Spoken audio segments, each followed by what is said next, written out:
Imagine this. It's 1982. Arcade fever is sweeping across America. Kids and teens are glued to screens, feeding quarters into machines for just one more chance to chase ghosts.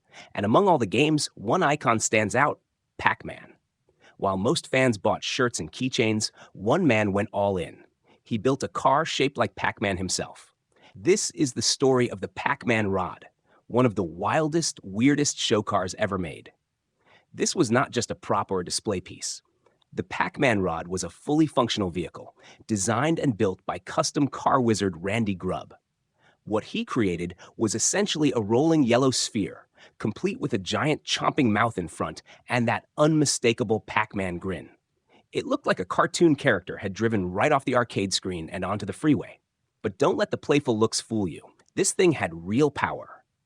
Underneath the fiberglass shell was a 4.1-liter Buick V6 engine producing about 110 horsepower.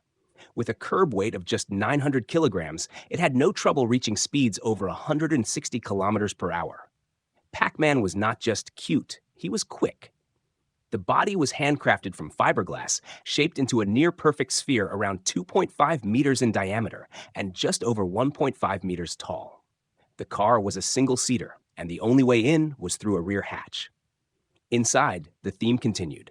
Custom arcade-style gauges, lights that blinked like game indicators, and yes, when you turned the key, the famous Pac-Man startup sound played through speakers. One of the car's most charming features was its sound effects. As the car moved, it made the iconic waka-waka sound, just like the game. It didn't just turn heads, it stole the show. The Pac-Man Rod appeared on MTV, was featured in car magazines, and even popped up in talk shows. Audiences loved it, not just for its creativity, but for the pure nostalgia it delivered. Despite its round shape, the vehicle was surprisingly stable. Engineers reinforced the suspension and adjusted the weight distribution to keep it roadworthy. It wasn't built for racing. Of course, this was a rolling tribute to a pop culture legend. Somehow, the designers even managed to include a tiny cargo compartment.